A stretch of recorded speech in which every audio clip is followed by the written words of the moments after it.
In the dead of night, when memories of war gripped Ethan Caldwell's soul, one loyal companion stood ready to pull him back from the edge. The small town of Willow Creek was quiet, its streets lined with old oaks and modest homes that carried the weight of countless stories. Among them was the story of Ethan Caldwell, a Marine veteran who had returned from his final deployment 3 years ago, carrying scars that didn't show on his skin. The war had left him with memories that ambushed him in the silence of the night, and a diagnosis of PTSD that made even the simplest days feel like a battlefield. Ethan had tried therapy, medications, and the well-meaning advice of friends, but the weight of his past clung to him like damp earth. Courage was a German shepherd with a coat the color of midnight and eyes that seemed to see straight through to a person's soul. Trained by a local nonprofit called Paws for Heroes, Courage was no ordinary dog. He was a psychiatric service dog, meticulously prepared to assist veterans like Ethan in navigating the invisible wounds of war. The day they met, Ethan was skeptical.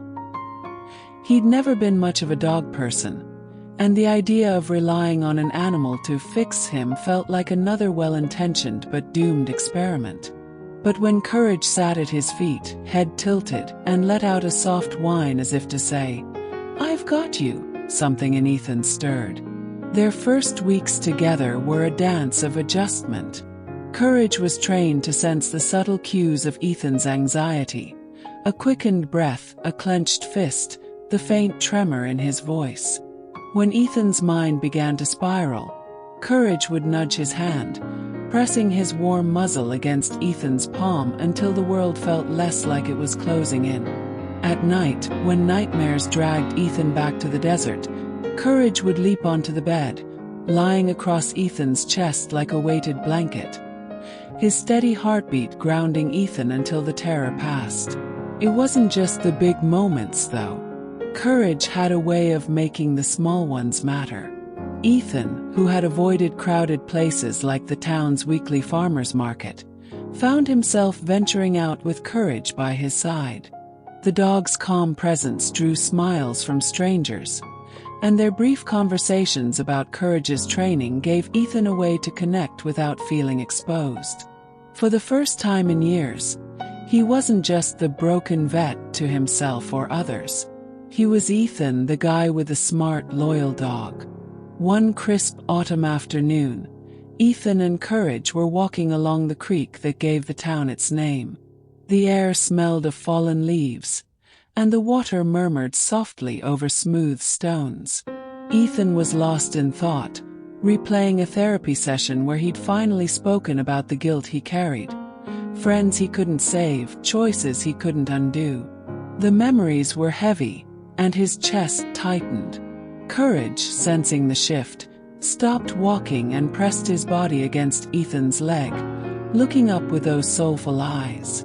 Ethan sank to the ground, his hands buried in Courage's fur, and for the first time in a long time, he let himself cry. Not out of despair but release. Courage didn't judge or pull away. He just stayed, a quiet sentinel against the storm. Word of Courage's impact spread through Willow Creek. Other veterans, some who had kept their struggles hidden, began asking Ethan about the program. He found himself at Paws for Heroes Training Center one Saturday. Courage sprawled at his feet as he shared his story with a small group. The words came haltingly at first, but Courage's steady presence gave him the strength to keep going.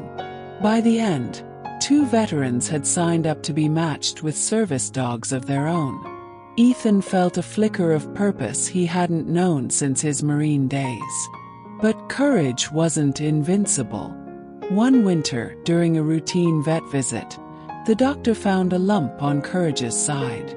Tests confirmed it was cancer, aggressive and fast. Ethan was devastated.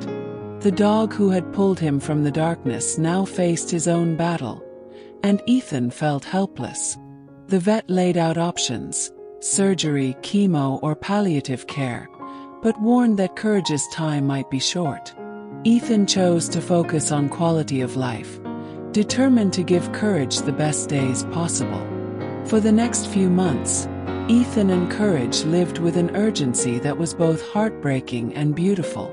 They took long walks, even when Courage tired quickly. Ethan snuck him bits of hamburger and let him sleep on the couch. Rules be damned. The town rallied too. Kids at the local school made Courage a quilt, and the diner started serving Courage burgers to raise funds for Paws for Heroes. Through it all, Courage remained steadfast, still nudging Ethan's hand when his anxiety spiked, still lying across his chest during restless nights. When the end came, it was peaceful. Ethan sat on the floor of his living room, Courage's head in his lap, as the vet administered the injection. Ethan whispered words of gratitude, his voice breaking, until Courage's breathing slowed and stopped. The silence was deafening, but Ethan didn't feel alone. Courage had given him something no one else could, a way to keep going. In the weeks that followed, Ethan grieved deeply, but he also found strength he didn't know he had. He volunteered with Paws for Heroes, helping train new service dogs and mentoring veterans who were just beginning their journeys. He carried Courage's collar in his pocket, a reminder of the bond that had saved him. And when he was matched with a new service dog, a young lab named Hope, he felt Courage's presence in the wag of her tail, as if his old friend were saying, "Keep going, I've got you." Name your pet to honor his courage. Share their name with #HeroicTales. Subscribe to hear more stories of heroic animals. Please like and share this story to spread the word about the incredible work of service dogs like Courage.